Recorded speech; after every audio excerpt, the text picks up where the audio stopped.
Welcome. It's just hit 6:30, so I think we should start the presentation at the present time. I'd just like to welcome everybody to our Ergo Medical 2020 Wound webinar series. My name is Fraser McPherson. I'm the Territory Manager for the northeast of Victoria. Tonight's subject is going to be chronic wounds, chronic from day one. What I would like to do is just to thank everybody just for joining us on this Tuesday evening, and I hope that you come away enlightened regarding the chronic wounds. First off, I'd just like to go through a few agenda items. Introduction to Ergo Medical, who we are, what is our mission, and just some housekeeping rules. Most of that is, can you please put yourself onto mute, turn videos off. There is a question and answer section at the bottom of the page. If you do have any questions throughout the presentation, could you please write those questions in the Q&A section and not into the section which is to the side here, just in the chat section. Could we just put that into the Q&A section? So start video is to turn that off on the video, and to mute yourself is on the left-hand corner as well, bottom corner. Tonight, we're going to have Emilio Galea. He's our International Medical Director. He's going to be presenting on tissue viability in the world of wound management. Now, Emilio is responsible for providing education and around tissue viability and wound management throughout Australasia and the Middle East. He has a long and successful background in wound management, and he's very active in conferences, and both locally and internationally. Emilio holds a master's in skin integrity, skills and treatment, and his personal and professional objective is to facilitate, through education, evidence-based wound management and practice. Following from Emilio, we'll have Associate Professor Jeff Sussman. I don't think Jeff needs an introduction, but I'll just give you a quick little rundown. We do have the privilege to have him, as he is the guru of wound care in Australia. Jeff holds a position at the Faculty of Medicine, Nursing and Health Sciences at Monash University, and is the Associate Professor of Wound Care, and continues to lecture, educating future health professionals in pharmacology, sports medicine, and the best practice in wound management. He's a wound consultant at the Austin Wound Clinic, which is a major teaching hospital in Melbourne. Jeff has been involved in wound management for over 30 years, and clinical research, practice, and teaching, and has over 100 publications, including 30 book chapters. Following on from Jeff, we have Mary Abil. She's our clinical specialist at Ergo Medical. Mary is a registered nurse, and her role is to primarily focus on clinical education and collaborating with clinicians during clinical evaluations and case studies. She'll give us a very quick 10 to 15 minute overview of evidence and product and implementing into practice. Then at the end of those presentations, we'll have a live Q&A section and then close the meeting. So who we are. So Ergo Medical is a French family-owned company. We were founded in 1880. Ergo Medical specializes in healing the body with advanced wound care and compression therapy. Ergo has had great success launching into new markets around the world and continues to grow year on year.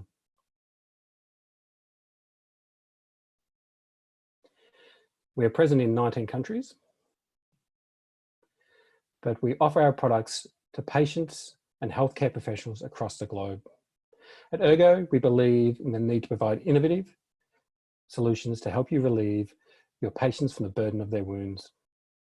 We believe in providing innovative products that are supported with high levels of clinical evidence.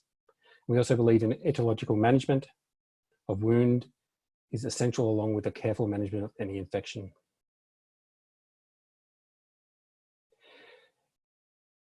Australia is now the home of our latest team. We've just opened our Australian operation with a team of 15 medical industry professionals based across the country. At Ergo Medical, and with the support of 850 physicians investigating across Europe, we strive to prove the efficacy of our products. Our focus is on healing people. Our differentiating factor is to make a meaningful difference for patients, supported by clinical evidence. This is proven through our pyramid of evidence, built around 40 scientific publications, 55 clinical studies, and 60,000 patients, including in observational and clinical studies. This dedication to clinical research and innovative and sparked interest both overseas and locally. Our mission is to heal people, not just wounds, but also to relieve the burden of wounds on patients, clinicians, and the healthcare system. At representatives of Ergo Medical, we want to develop meaningful partnerships and collaborations with clinicians by advocating for clinical evidence-based practice, but also support you with your needs, such as tonight's education. So as I said, could you please mute all your microphones and turn off your videos? And from now, I will hand over to Emilio. Thank you very much. Thank you very much, Fraser. We'll put on my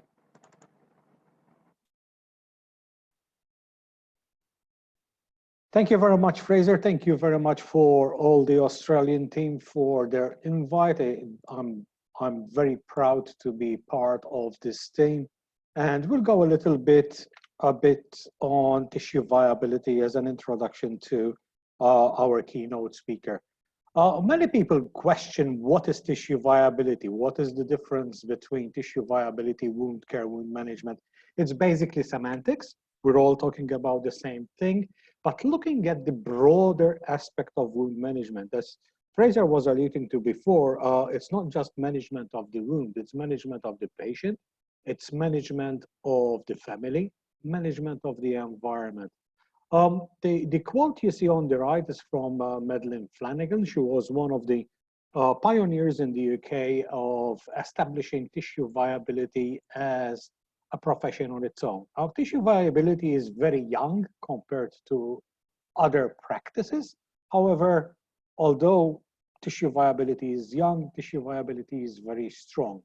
People sometimes call us the Cinderella of health because we deserve more, and we want to show that we could shine through managing our patients, because managing patients with wounds is extremely more important than many people actually do think.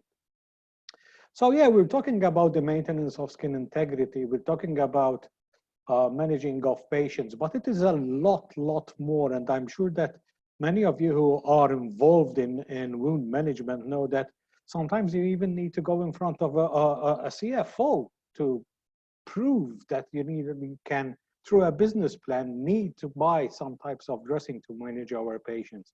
It's definitely not just wound management. And I always bring a personal experience in this.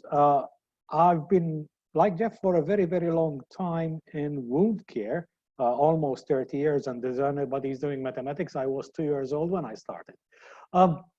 I got a picture from my daughter with my father's arterial ulcer. And this wound care expert had to say that, you know what, this little wound has beat me, because basically at the end of the day, my father actually passed away because of direct complications of these wounds.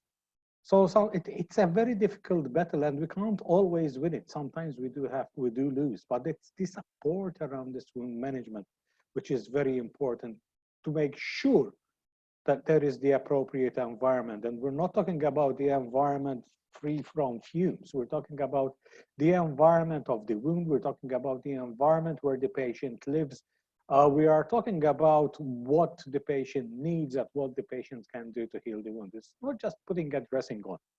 Putting a dressing on is the easiest. However, we should not make the decision of choosing a dressing like we do a decision of choosing a toothpaste at the supermarket.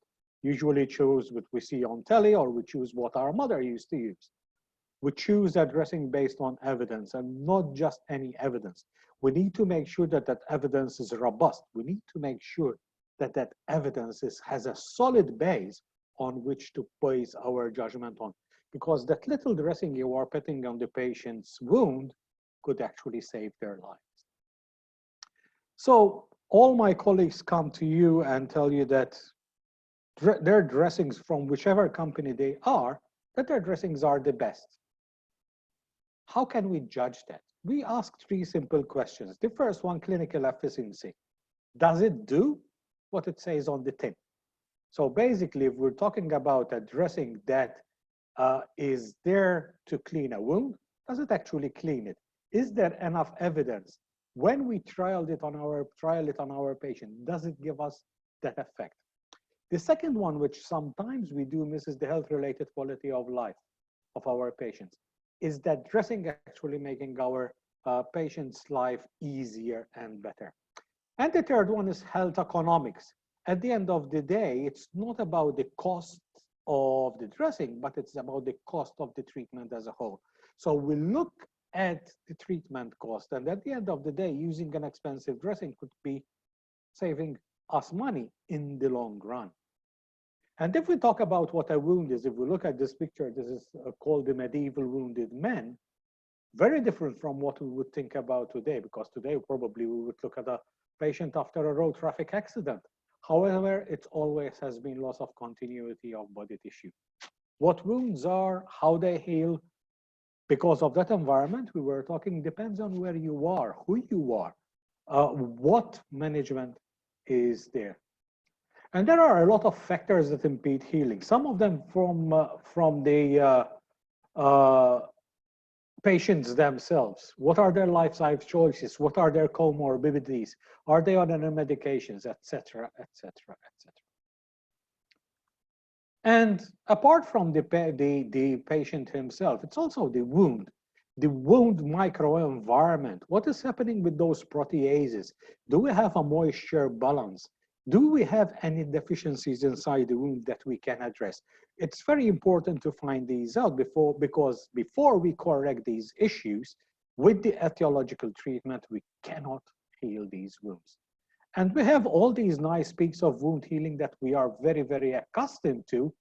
However, we know that there can be problems, and problems do occur because of that slough in the wound, high proteases, decrease of the growth factors in the wounds, for example, the vascular endothelial growth factors. And before we remove these factors, we definitely cannot heal the wound. Because instead of those nice peaks, now we have a flat ECG. Instead of healing, we have inflammation, proliferation, which goes on, and we need to get out of that phase. So the issues about chronic wounds is everywhere, but we're talking in Australia today, and we have to realize that there is a huge problem in Australia as well. 500,000 Australians suffer from wound care with a huge cost to healthcare. This healthcare is pumping money into the system, and sometimes, unfortunately, healthcare is not giving back what it should because there is inappropriate care because of lack of education of some healthcare professionals. We need to refer these patients with wounds to wound care specialists in a timely fashion, because leaving referral for late, it's gonna be a problem. Chronic wounds, as we'll see, are a huge problems, and chronic wounds are chronic from day one. So we need to start managing these wounds as chronic from day one and not waiting for weeks and weeks and weeks before we really take care of them. And remember that wounds don't take a break. Wounds are on the patient 24 hours. The wound is not in those 20 minutes that the patient comes to our clinic. The patient walks out with that wound. He goes to bed with that wound. He goes shopping with that wound. He meets his relative with that wound. So we have to make sure that during the whole 24 hours, we are taking care of the patient. Taking care of the patient how? Treating pain, treating exudate, treating all the issues around wound healing to get that healing in as fast and as effectively and efficiently as possible. Our healing time is important to be reduced because we enhance the better life of our patients, avoid complications, and obviously if you have shorter healing time, we are saving those treatment costs. So make sure that we know the etiology, and I'm sure that after listening to Jeffrey, we're gonna be a lot wiser about that. Look at all those factors that might be delaying healing and see if we can eliminate them. Do a proper plan of care and make sure it is personalized for each person. And as we go along, evaluate to plan to see if our goals are actually being met. That's all I have from my side. And it's definitely an honor for us now to hear Jeff Sussman, who will impart with a lot of knowledge that he has gathered throughout the years and make us a lot wiser by the end of the session. Thank you very much.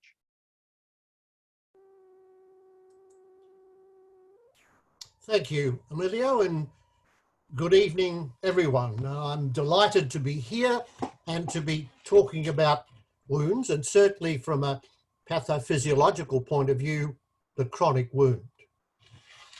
None of us ever set out to make patients worse, but unfortunately it happens. And it was interesting, Emilio, that you used my definition, the provision of the appropriate environment for healing by both direct and indirect methods, together with the prevention of skin breakdown. Now, do you see the word wound in my definition? No, because the wound is not all that relevant to wound management. I know that sounds bizarre, but it's the fact. It really is. Again, what are we trying to aim with our wounds? Well, we want to provide a moist environment. There's a body of evidence to show that this is important. We need to control exudate, because exudate is important, but excessive exudate is bad. If there's not enough, we donate moisture. If there's too much, we absorb it away. We need to ensure that there's adequate circulation and keep things warm. And even if you're cleaning a wound, don't use cold water or cold saline, warm it to body temperature. Assessment. Before you even think about treating the wound, you need to assess. And you need to assess everything: the environment, the person, their actual environment they live in. You need to look at the wound itself, you need to look at the periskin, and you have to treat the whole patient. Not just the wound, not just the hole in the patient, you need to treat everything. So let's have a quick look at assessment as a step-by-step process. An adequate history, location of wound type, dimensions, tissue, odor, exudate, and periskin. You have to do a general health status of your patients. Absolutely, you need a medication review, and that's not just prescribed medication, that's over the counter, and also any sort of other types of products they might be taking. Nutritional status is critical, and get your patient on side and then looking to see what networks or help they can have. So a general cardiorespiratory function. You need to make sure that the blood is circulating. You need to make sure that there's enough oxygen. You need to make sure that things are working the way that they should. You need to be aware of all their comorbidities. Do they have diabetes, atherosclerosis? Do they have an autoimmune disease? Do they have rheumatoid arthritis?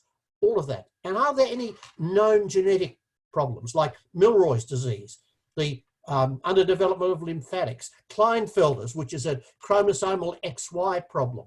Very important to know these things. Drugs impair wound healing. This we know, particularly corticosteroids and some immunosuppressive drugs. So there are drugs actually causing wounds. There are antineoplastic agents that actually are known to cause wounds. So be aware, you need to know exactly what they're doing. Now, as I say, OTCs and complementaries are also important in doing a proper medication review. And of course, if you're ever uncertain whether medication that someone is on has a potential impact on wound healing, talk to your pharmacy. Nutrition. We know that nutrition impacts on wound healing. We know this.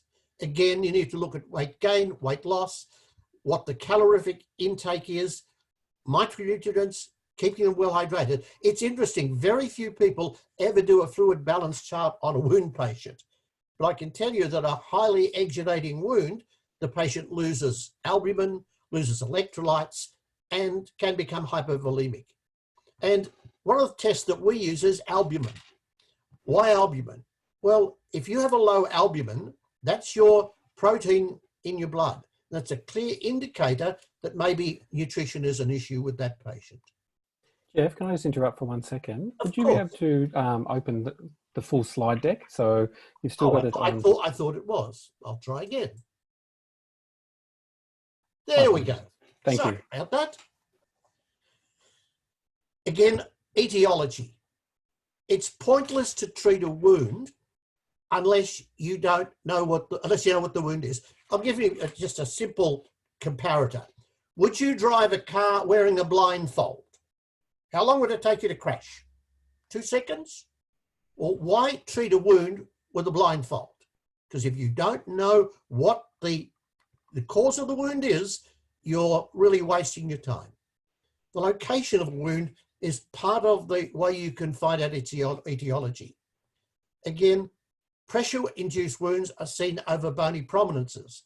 And of course, diabetic ulcers are mostly seen on the feet. So, location of the wound can indicate a need for specialist attention. Again, the sites that are exposed to urine and feces need special protection. And we'll talk about that a bit later. Again, peripheral wounds tend to heal more slowly. Why? The further away from the heart, the less the perfusion of the blood. So that's a very important thing to realize. And again, always keep good documentation and location of wounds in your documentation. Again, patient and family awareness. Patients and their family will be helping to care for the wound at home. So you need to really develop a very good relationship with both the patient and their family and look for stress levels, because a wound can be very stressful and you need to recognize this, very important. And no two patients are the same. Be aware that you've got to look at each one. You need to educate the patient and the family on wound management, and be careful that you don't talk over their heads. Talk at them at the level they'll understand. Don't become too complex in your terminology. We use the KISS principle. Keep it simple, and then you're going to get the best outcome. So, normal wound healing, whether it's surgery or acute injury, you'll bleed, the platelets will come in, help to form a clot, they'll degrade, release growth factors, then you'll get inflammation from neutrophils and macrophages. They will help to kill bacteria, but release the proteases to help to clean the wound up. And then you'll see the release of a whole range of inflammatory proteins, cytokines, tumor necrosis factor, alpha interleukin, and also growth factors. Then the fibroblasts will help stimulate the development of the collagen material, and then the VEGF will help to cause angiogenesis or new blood vessels, and then you'll get granulation, epithelialization, and slowly it will remodel. Now that's great if it all goes well. But what if it doesn't?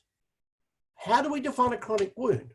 Well, we consider a wound being chronic if it's not healed after about 6 weeks, or if there's no real improvement in the way it's healing over 2 to 4 weeks.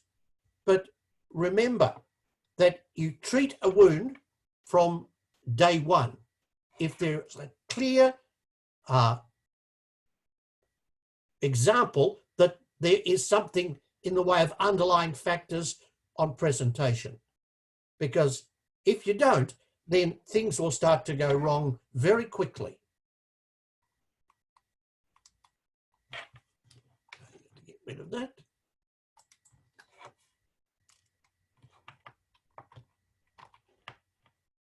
And for some reason, my slide changer is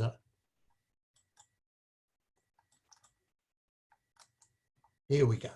So this is the picture of the chronic wound, whether it's repeated trauma, tissue ischemia. But what happens is that this inflammatory phase, which normally in an acute wound will last for 2 days, 3 days maximum, goes on and on and on. As a result of that, you overproduce the tumor necrosis factor alpha, the interleukins, you overproduce the proteases, you underproduce their neutralizing agents called TIMPs, so you degrade the extracellular matrix, you impair cell migration, you impair connective tissue deposition, you degrade the growth factors, and the wound just doesn't heal. Let's classify chronic wounds. Well, many of them are purely vascular, venous, arterial, and many patients have both venous and arterial problems. Vasculitis, which is the most misunderstood and misdiagnosed type of chronic wounds, the diabetic, cancer, pressure, infection, and the blood. The most common wound you'll see in practice are venous ulcers. About 70% of the wounds we see commonly in practice are pure venous. So why do people get venous ulcers? Well, it may be they're carrying a little bit of weight. It may be that they've had a past DVT, but primarily it's caused by poor mobility. The heart is a wonderful pump. It pumps blood through the arteries, but the blood is returned to the heart via the veins by muscular pumping. The muscles squeeze the veins, which have valves. The valves open, the blood passes through each valve sequentially until it gets back to the heart and then reorganized. So why does this happen? Well, the heart is pumping, pumping, pumping, and you're sitting on your bottom or standing without doing much walking. So you then get venous hypertension. And this fluid is forced out of the vein into the tissue, causing edema, causing staining of the skin, and damaging the valves. As a result of that, from even minor trauma, the tissue will break down. So when you look at a patient, you look for edema and you put your finger in the edema, and what happens is when you take the finger away, it leaves a pit. Again, you'll often see this almost rusty look on the skin. That's exactly what it is. It's hemosiderin. Often you'll put your hand on the leg and it'll feel quite hard. That's lipodermatosclerosis. The venous ulcer tends to be on the lower third of the leg. It's often painless. You can get some discomfort. It's irregular and it's quite wet. And you'll see in the pictures the classic champagne bottle leg, the classic irregular shaped shallow venous ulcer, and also the white scarriness on the side, which is atrophy blanche.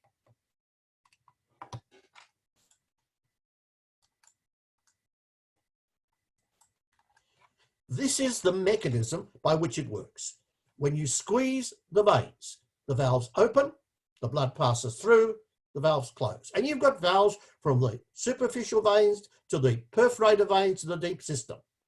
But once they become incompetent and no longer work, you have a problem. Again, the most essential thing before you even think about treating a venous ulcer is to ensure yourself that the edema is caused by venous disease, because you can get edema from heart failure, from organ failure, and medication. Particularly calcium channel blockers can cause edema. And why is that important? Because your choice of treatment will depend on what causes the edema. But if it is truly venous, then you need to apply compression. about 30 to 40 millimeters at the ankle, and then you're going to get some healing. But what is important, you have to move, because compression is only as good as your ability to move. And you notice the picture of the pitting edema? Absolutely. So the other way of treating is endovascularly. You can take a needle, put the needle into the vein, inject sclerosing foam, and that will in fact shut down the incompetent veins, which is very, very good. Remember, there are two basic fluid systems in your body. You've got your veno-arterial system and the lymphatic system, and they work in concert. If you've got venous disease and you're pouring fluid out and the lymphatic is normal, you get high flow edema, which is venous edema. If the venous system is normal, the lymphatic system isn't coping, then you get low flow edema. And when you put your finger in, it doesn't pit. So non-pitting edema. Again, many people think that lymphedema is purely the result of cancer. Not so. Primary lymphedema is either malformation of the lymphatic vessels or damage, and many things can damage lymphatics. Secondary lymphedema is certainly lymphatic cancer or metastatic cancer. Typical lymphedema patient. You can see the swelling and the skin changes are even worse. And the problem is, can you imagine trying to bandage a limb like that? It is a real challenge. But this is part of the problem. Lymphedema causes major changes to the skin itself. You get hyperkeratosis, this buildup of keratin, almost warty-looking skin. So you have to be very careful in the way you manage the skin of your lymphedema patients. Arterial disease. Arterial disease is caused by peripheral arterial problems.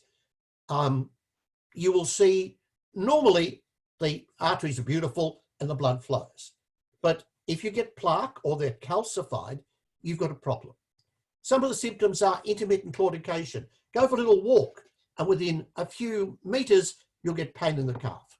These wounds are always painful. You'll have difficulty relieving the pain. They'll have a lower ankle brachial index. In fact, when you try to find the pulses in the foot, either you won't find them or they'll be very weak. When you squeeze the toe, the refill is very slow. The wound itself is regular, punched out, cliff-edged, and it tends to be below the ankle. Again, management of arterial disease is intervention. You have to get blood flowing. It may be using balloon angioplasty, might be stenting, it might be bypass grafting. Unfortunately, more often than I like to see, it will often involve amputation. And some examples of classic arterial ulcers. You can see how much more defined they are, how much deeper they are, how much necrotic tissue they have. The challenge is when the patient has both venous and arterial disease. You must determine which is predominant. And this one I've given you here, although it looks basically venous, in fact, it's predominantly arterial.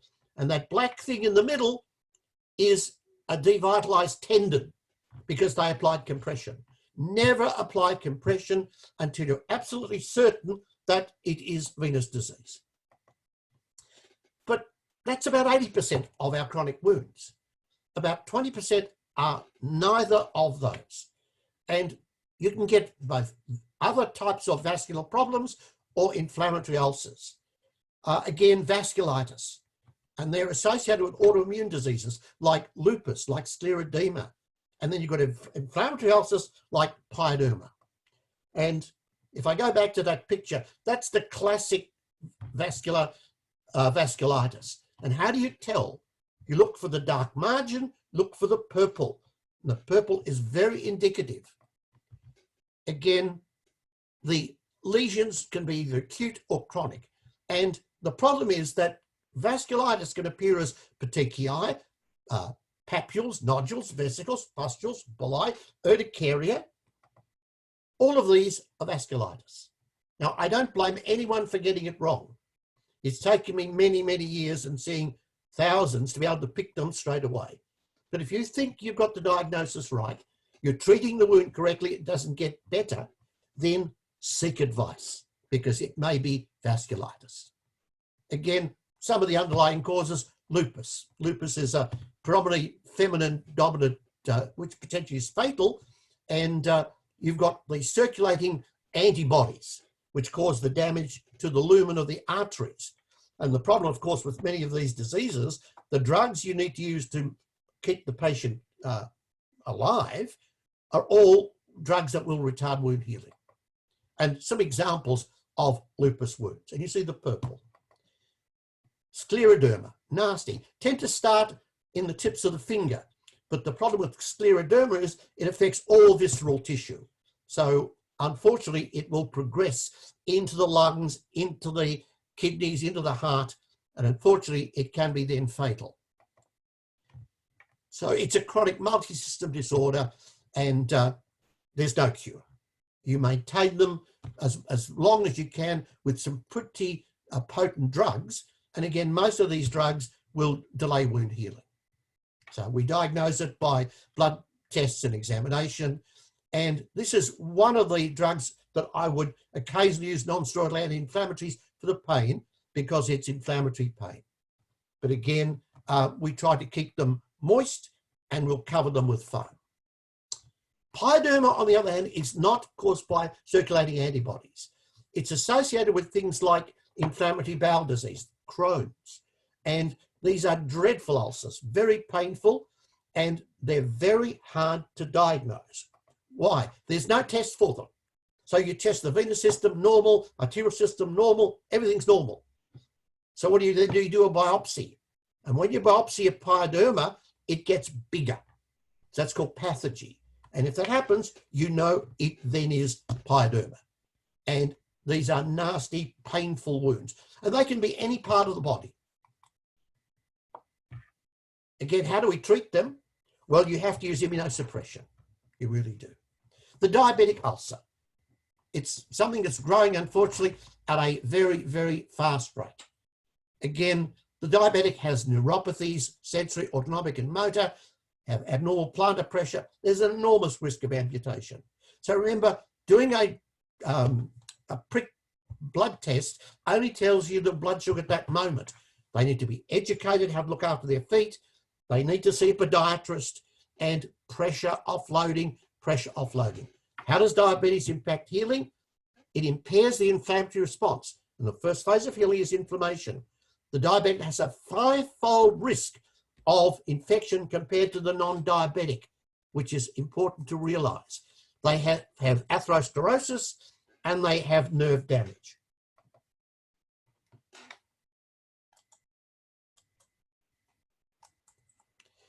There are two basic sorts of diabetic wounds, neuropathic and ischemic. How do you tell the difference? The neuropathic is painless. It's used on a bony prominence, good blood supply, and it will heal. The ischemic is painful, can be anywhere, poor blood supply, and healing will be a problem. And again, you can get neuroischemic ones. So you've got your neuropathic ulcer, you've got your neuroischemic ulcer, and your ischemic ulcer. And you can see they are different in the impact that they have on the tissue, and therefore the impact in the way you have to manage them. About 35% of the diabetic wounds we see are pure neuropathic. That's a pressure-related problem and a lack of feeling. The neuroischemic are about 50%, and the pure ischemic about 15%. They can start off quite small. That's rubbing of a toe from a new pair of shoes that are too tight, and unfortunately, they can end up with amputation. And that's what we want to avoid. So, the neuropathies, the motor neuropathy, the change in muscle and bone structure, the curving of the toes, the dry skin and callousing, the autonomic neuropathy.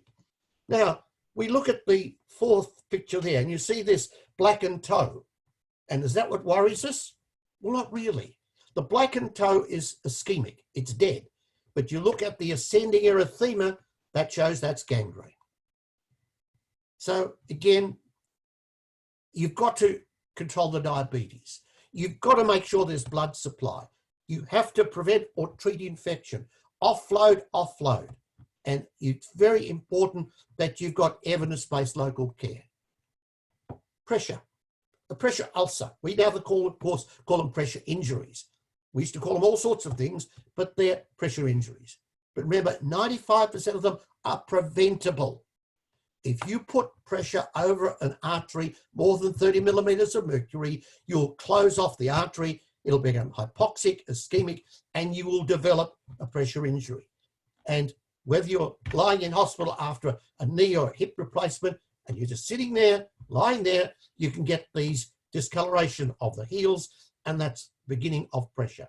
And you look at this patient here who is a paraplegic, and he was managed for 16 years, never got a skin break, got pneumonia, was admitted to hospital, and unfortunately they forgot about the fact he was a paraplegic, and a week later when he was discharged, he came out with this large trochanter pressure injury. Now you've got bony problems all over your body, not just if you're standing, sitting, you're going to cause pressure.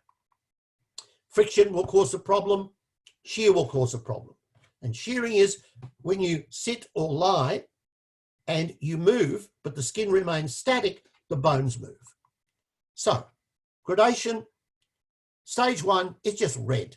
Put your finger on the red, doesn't turn white. Non-blanching hyperemia. It's only blood in the subtissue. Stage 2 is you've gone through the epidermis into the dermis. Stage 3 goes beyond that to the fascia. And stage 4, you've gone into bony prominences. And that's not very good. Be careful, because sometimes you'll get skin changes on a patient which you think is pressure, and in fact it's not pressure at all, it's continence-induced dermatitis. This is caused by urine and feces, and if it's that, you need skin management. It's not pressure relief in those cases. But always assess your patients for risk. You can use Norton, Waterlow, Braden, it doesn't matter. You need to identify a patient that's at risk, and once you've identified them, you need to do something about them in the surface you're going to nurse them on. Polycythemia. Polycythemia are hematological diseases that can actually cause the development of ulcers. 2 examples are antiphospholipid syndrome and cryophybrinogenemia. Both of these are caused by the deposition of fibrin clots. And we treat them, in fact, with drugs. We use stanozolol, which is a fibrinolytic, which will break down the fibrin clot. So that's, again, induced by your blood. What are the complications of ulcers? Well, neoplasia. You can turn a non-healing ulcer into a squamous cell carcinoma, or we call that a Marjolins ulcer. You can get calcification of the tissue, usually associated with a bit of renal disease. Infection, cellulitis, hemorrhage, you can get other risky problems. But what does it all mean? The management of a chronic wound is complex. You have to know what you are treating. You have to control the factors. You have to select the appropriate dressing and then make sure you have a plan, not only to heal the wound, but what you're going to do after the wound is healed to ensure they don't come back in another 2 months with the same problem. So, the selection of treatment must be based on a cause of the wound, because you treat the cause, not just the wound itself. Again, you have to identify and manage the intrinsic and extrinsic factors that could potentially have an effect on healing. Again, some are obvious, but some require investigation, like a good nutritional assessment. The selection of products must be based on your decision to find a product that will achieve what you want it to do. It's no point taking a product off the shelf and putting it on if that won't deliver what you want that product to do. So you make your choice once you know what you want the product to do. And planning for management goes beyond the healing of the wound. It's looking at lifestyle changes, stopping them smoking, a good diet, exercise, because again, exercise is going to help whether they've got venous or arterial problems. It's going to help everybody. And then prevention and prophylaxis, good compression, whether you need surgery, protective clothing, and of course, counseling, talking. Make sure that if something is not the way it should, the patient will come back to you straight away to ask for your advice. There are many types of assessments, and time is one of them, and we're involved in updating time, and really it takes it beyond just looking at tissue, infection and inflammation, moisture and edge, because we look at the holistic system. We look at cost, benefit, and quality of life issues. You look at the peri-skin. All of this is important.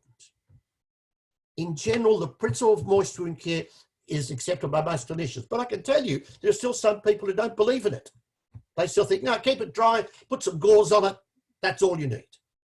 But this is not the way it goes. And of course, one of the other big arguments is that modern wound management is expensive. Nothing is further from the truth. How do I know? So I've actually done some cost-effective studies that looked at the cost of treating wounds. So both the arguments are incorrect. What is essential is planning. Plan what the issue is, plan how you're going to address it, plan how you're going to treat the wound, plan how you're going to manage the patient. Again, you must have this aim. And I can tell you there's some wounds that are unhealable. So your aim there is to palliate, make the patient as comfortable as you can. What are your goals of care? Remember that wounds present us with their own unique characteristics, and therefore treatment needs to be unique.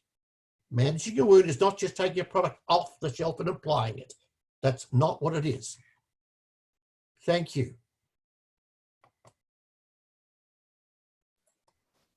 That was wonderful, Jeff. Thank you very much for that. Now it's going to be Mary's chance to present. Wait for Mary to share her screen.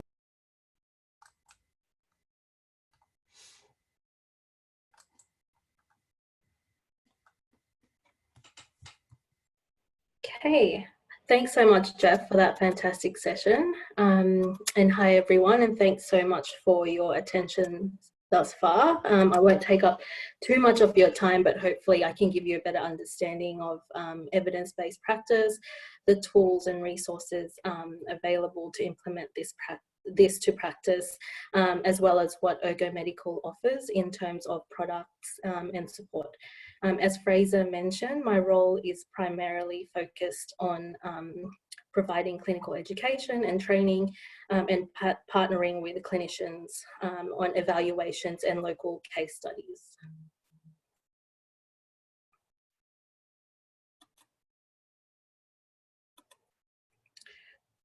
So, to start with, I wanted to take you through our protocol of care with our products according to the etiology of the wound. So we have Ergo Clean, which is indicated for desloughing of chronic exuding wounds, such as leg ulcers, pressure ulcers, and diabetic foot ulcers, and sloughy acute wounds, such as burns, traumatic wounds, and post-operative wounds. Ergo Start for chronic wounds, which comes in a contact layer or a foam, and depending on the level of exudate, and that's our product, which reduces healing time.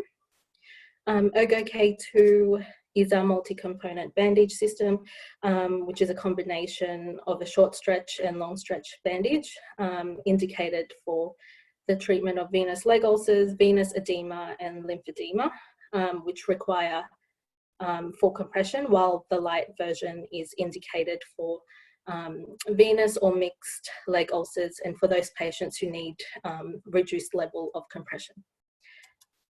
We have Ergo Tool, which is our product for the management of acute wounds, such as burns, skin tears, abrasions, post-operative wounds, and epidermolysis bullosa, as it creates a moist wound healing environment and allows for pain-free and atraumatic removal. And also Saniring, which is a topical agent for unbroken skin. This reduces the risk of pressure injuries by restoring the skin barrier's function. It moisturizes the skin, prevents dehydration, and reinforces the firmness of the skin and increases transcutaneous oxygen, so skin oxygenation.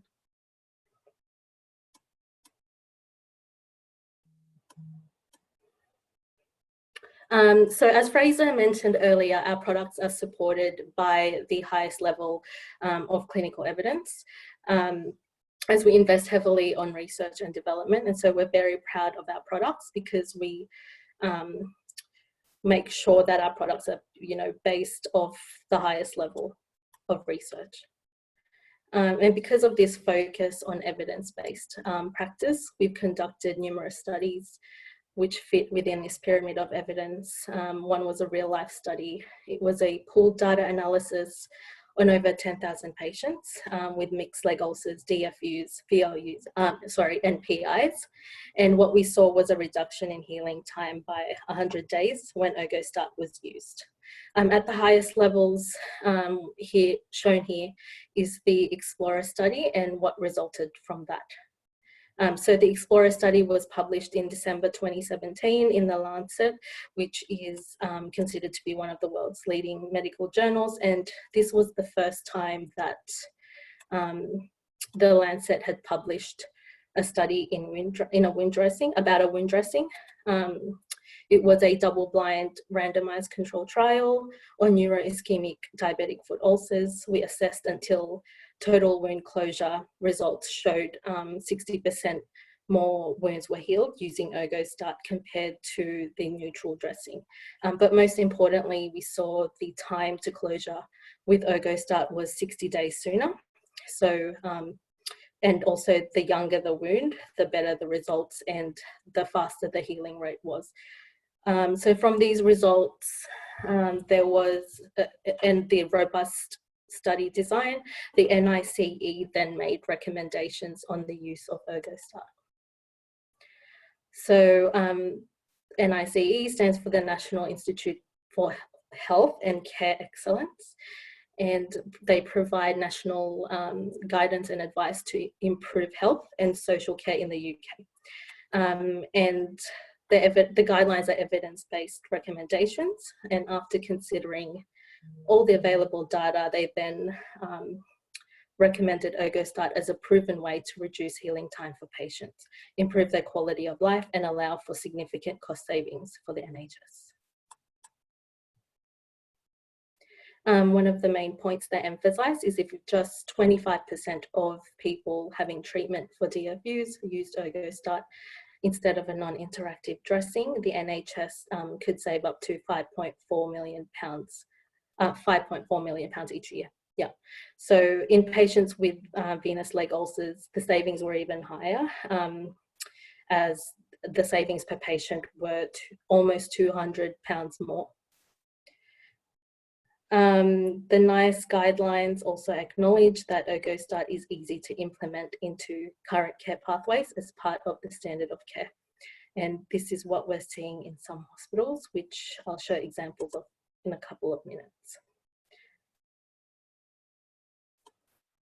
So the International Working Group on the Diabetic Foot produces international MDT evidence-based guidance, documents to inform health professionals around the world on the prevention and management of diabetic foot disease. So in 2019, they published their guidelines and recommended sucrose octasulfate impregnated dressing in the treatment of diabetic foot ulcers.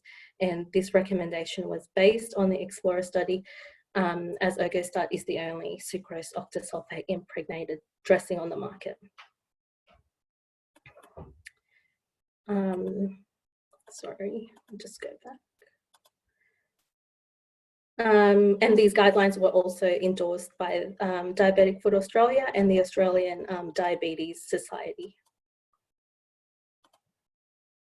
As I mentioned earlier, these are just a few examples of referral pathways and treatment pathways on DFUs, which have been developed through collaboration with varying treatment centres. And DFoot International, which are part of the IWGDF, have also published a referral pathway, which includes Ergostat. So when it comes to implementing the highest level of evidence into practice, we do have available, sorry, the poll is just coming up. We do have available resources and validated tools to help guide best practice. And part of what we offer at Ergo Medical individualized tailored pathways created according to your needs.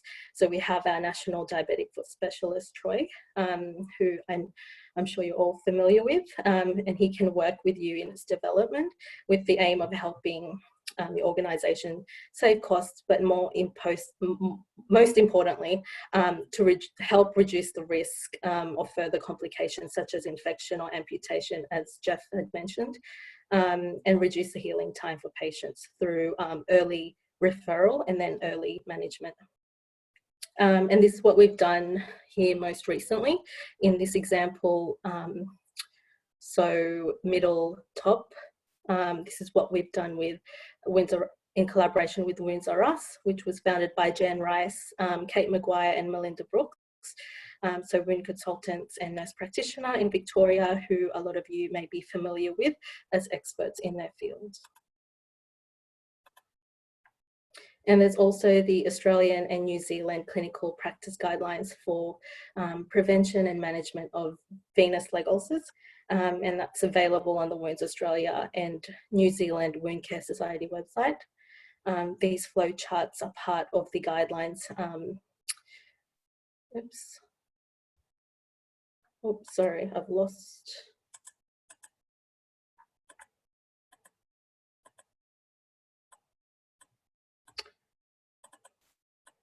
Whoops, I've just, I think someone took over that one.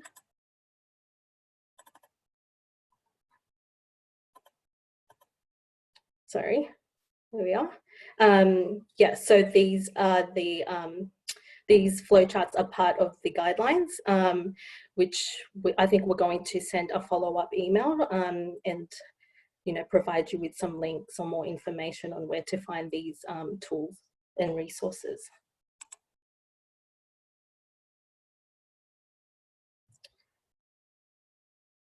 And yeah, so thank you. I'll pass it back on to Fraser, who will facilitate the Q&A part of the evening and answer any questions that might have been raised during any of the presentations. So thanks, Fraser. Thank you, Mary. That was wonderful. Just sharing my screen.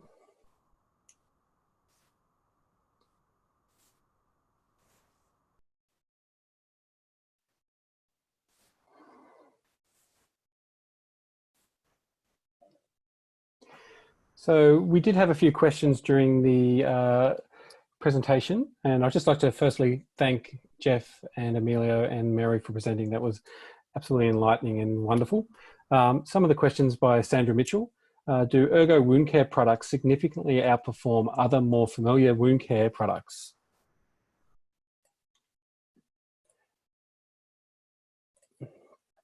Do you want to answer that, Emilio?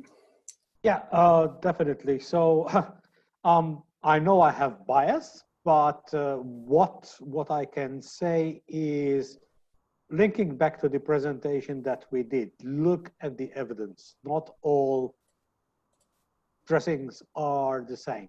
And if you think about the evidence that is behind the ergo products, you'll find that it's quite overwhelming.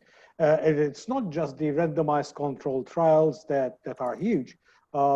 We are linked with international best practice guidelines. We are linked with 2 recently published systemic reviews. So there's overwhelming evidence that suggests that, yes, we can proudly say that we think that we have some of the best in class. That is my humble view. Perfect. Thank you, Emilio. The next question, we'll be sending out some more information regarding product information if you're acquiring it. Karen Craw has asked for some Sanurine oil information, so we'll get your email and send you some information regarding that. Also with the pathways, we'll try to get in contact you regarding that as well, Amelia Massey. We'll get Troy to probably contact you with that. And the next question is really regarding where can we get the dressings from. We can easily give you some details on where to actually buy that from and purchase the material.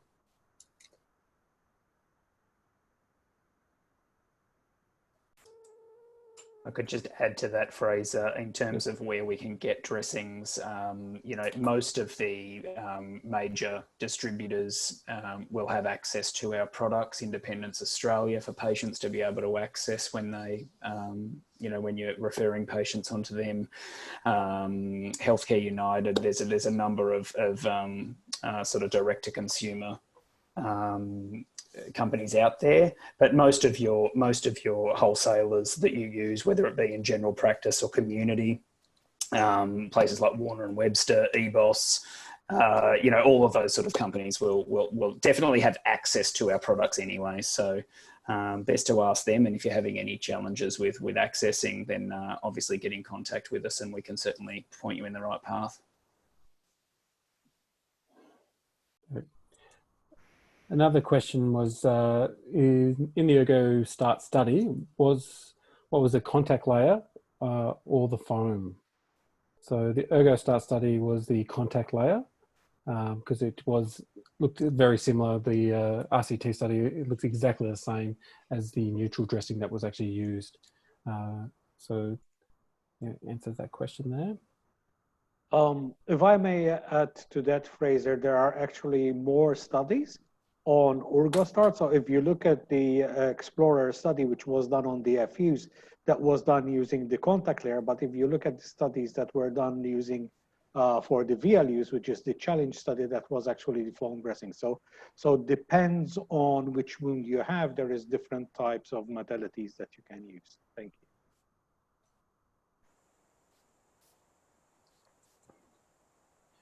Great. Thanks, Emilio. Another question by Sue Spear is, I know one of the guidelines says ErgoStart is to be used on non-infected DFU. What is the problem with using this dressing on an infected wound? Emilio or Mary? Yeah, basically, please jump in, Mary, if you want to add anything else. The studies that were made were done on clean wounds. We don't have the evidence that suggests that ErgoStart will work on an infected wound. However, and even Jeff can probably jump in here to help out with the answer. First, you need to remove the infection. If you don't remove the infection, the wound is not on the healing trajectory. So in order to get it on the healing trajectory, to get all the vascular endothelial growth factor going, the proliferation, blah, blah, you need to remove it from the inflammatory and the inflammation phase. So that is why it is a continuum of care rather than just throwing it on the wound and hoping for the best. Yeah, just adding to that, Emilio, it's not that it's inappropriate to use it on an infected wound. I don't see any problem with using that particular treatment, but while a wound is infected, it's not going to heal. So you have to overcome the infection, and then you've got a chance of healing the wound. Now, I noticed there was a question, how does ErgoStart work? Well, ErgoStart is one of the only dressings that actually contains, if you like to put it, a drug. It's based on a drug we used years ago, which was called sucralfate, which was used for treating ulcers of the stomach and the duodenum. So it's a similar modality to that type of medication. And how does it work? It impacts on protease and also enhances angiogenesis and getting the blood flowing correctly. So it actually physically does things. It's what we call a bioactive dressing. Most are interactive. In this case, it's bioactive. And I noticed the question, the difference between neuropathic, neuroischemic, and ischemic. Well, the neuropathic ulcer, you can say, basically is in the diabetic that has lost feeling. If you can't feel, you can put some pressure on an area and it will break down. So it is a neuropathy of the sensory perception. The ischemic one is where blood is no longer flowing and the tissue is dying as a result of complete lack of oxygenation of the tissue. And the neuroischemic one is when you combine the two. They've got both a loss of feeling and a loss of circulation in the one patient. Thank you for that, Jeff. Charlie Edwards here has asked, where does the ergo protease matrix come into the plan? I'd like Troy to try to answer that, if that's okay. Sorry, Fraser, I was just on mute there. So where does the ergo protease matrix come in the plan? I'm just unsure of the question there. I'm wondering, does he mean the pathway plan or to the plan of wound care? It could possibly be in terms of the DFU pathway, and I know Charlie well, and thank you for the question, Charlie. If it is the DFU pathway that you're referring to, ergo start or sucrose octasulfate impregnated dressings are obviously recommended now by the IWGDF diabetic foot guidelines as really a standard of, or one of the sort of pillars of standard of care for treating diabetic foot. So as Jeff mentioned, obviously we need to make sure with the diabetic foot that we are addressing all of the key factors that we need to in terms of infection management, offloading, glycemic control, metabolic control, etc., and infection. And ErgoStart comes in as the sort of recommended local wound treatment that is used in combination with all of those other factors. So we've got to make sure we offload, we've got to make sure we debride, and if it's a non-infected neuroischemic ulcer, the recommendation is that we introduce sucrose octasulfate dressings into the standard of care for that wound. So if that's your question, I hope that's answered it for you, but I can touch base with you after tonight and just clarify what you mean. Thanks, Fraser. No problems. Thank you, Troy. The next question, is there another ergo product that can then help with overcoming bacterial proliferation before utilizing ErgoStart? Would Amelia like to answer this one? We do have an antimicrobial range, which we are planning to launch very soon in Australia. These are dressings which are very similar to the Urgotil, but with silver with it. And we have another dressing which is called UrgoClean AG, which is polyacrylate fiber with silver on it, which basically removes the slough and denotes the silver to remove the biofilm. However, currently in Australia we have the UrgoClean neutral dressing available. The UrgoClean neutral dressing is very efficient in desloughing wounds. So if you have a wound which is sloughy and you cannot do manual debridement for one reason or another, you can use UrgoClean and then use the ErgoStart after that.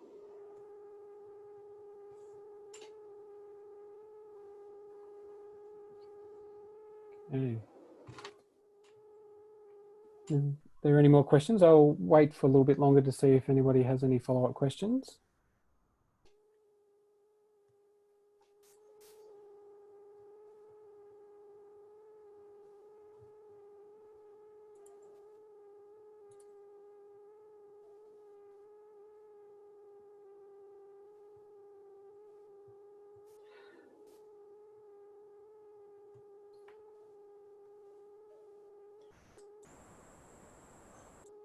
So I've just added on, we're at Ergo Medical are going to be running weekly webinars. The next one will be held at the similar time at 6:30 on a Tuesday evening. And this will be called A Short Journey in Tissue Viability and the World of Wound Management. And that will be with, the next Tuesday will be the Atypical Wounds webinar with special guest star Bill McGuinness. And hopefully you'll be able to attend that. That'll be at 6:30 and hopefully running a similar time till 7:30, 8 o'clock, depending on how many questions and how long the presentation can go for. Any more questions before we finish up?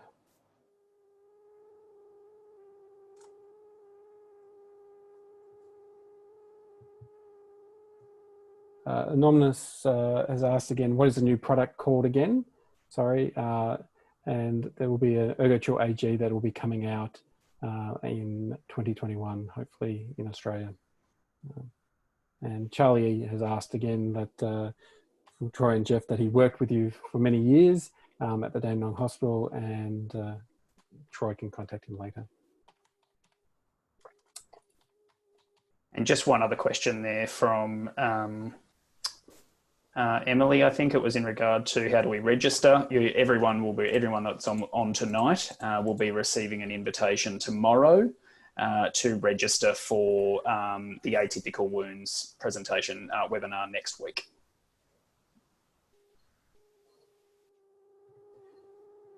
Okay. So with that,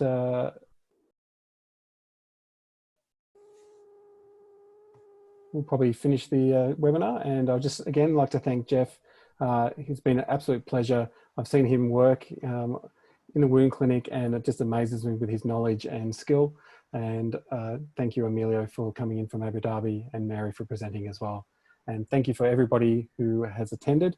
And I hope you have come away from this presentation with a little bit more knowledge regarding chronic wounds and the treatment of those. Thank you very much for that. Thank you, everybody. Stay safe. Thanks, everyone. Been my pleasure.